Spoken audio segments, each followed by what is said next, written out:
Oh shit. Here we go again.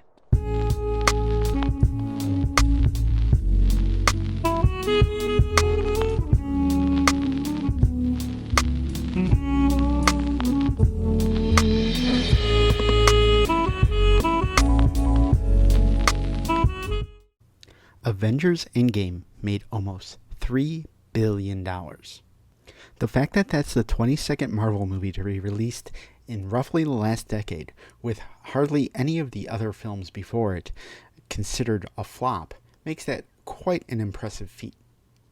By comparison, Disney released 4 Star Wars movies between 2015 and 2018, with The Last Jedi and Solo, a Star Wars story, being released less than a year apart from each other.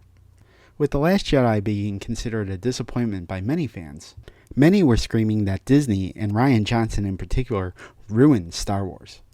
Many of those same fans didn't bother to go see Solo when it was out, with some of them even going as far as boycotting the film, which led to Solo being the first box office flop for the Star Wars franchise. While looking at Box Office Mojo today, it looks like Solo made less than Ant-Man and the Wasp at the box office. How is this even possible? Ant-Man and the Wasp, clearly third-tier players in the Marvel Universe, made more money than Solo, the backstory of one of the main characters. Now, many will argue that, did we really need a backstory to Han Solo? Well, I'll argue that, did we really need an Ant-Man and the Wasp movie? But I'm not here to argue between the two franchises today. I'm here to present my case for why Star Wars, one of the most beloved film franchises of all time, the film franchise that began all film franchises, is no longer leader of the pack. Why is Star Wars trailing behind Marvel in quantity, popularity, profitability, and possibly even quality? Let me break it down into my 5 granular reasons why I think Star Wars is failing.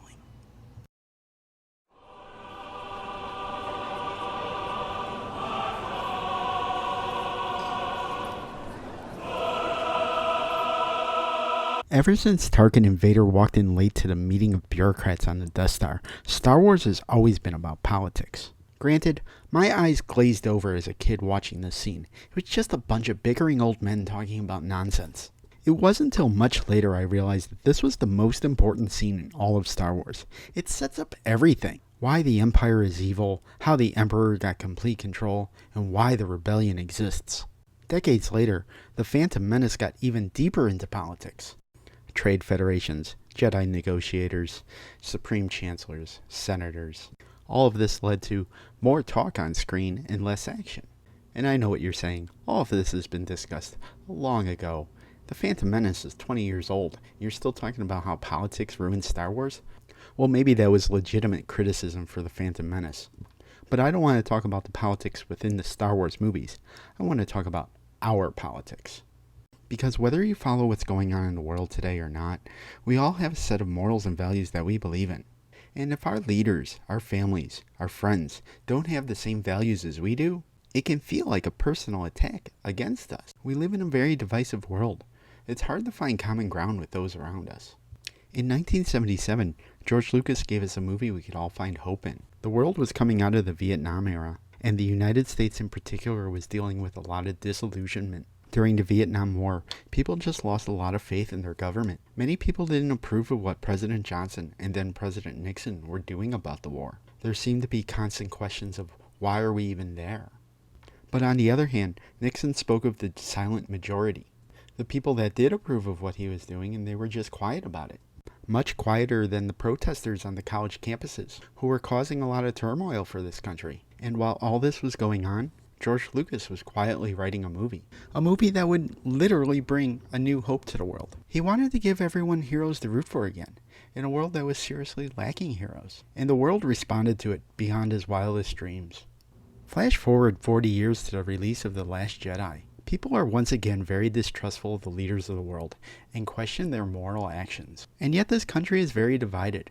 Makes me wonder if a silent majority still exists, if one ever did so. So when we walked into that theater in December of 2017 to see The Last Jedi, I think a lot of us thought that Luke Skywalker would come back and save the day.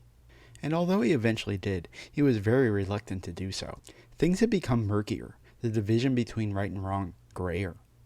So instead of getting a movie like A New Hope, a movie that was a salve to heal all wounds, we got a movie that reflected back upon ourselves. A movie where our hero's morals were called into question. And honestly, a movie that was a hard pill to swallow. It made us question our values. If war is supposed to be a bad thing, why did we get so upset when Luke chose not to fight in one? I think that's where our politics come into play. Whether we choose to be a part of something, or oppose it, or just stay out of it completely, that decision affects who we are. And because the leaders and politics of this country have made us a divided people, so too are we a divided fans of Star Wars. Much like how it feels when someone doesn't agree with our personal politics, it can feel like a personal attack when someone doesn't agree with our thoughts on Star Wars. It's who we are and where we're at in the world today.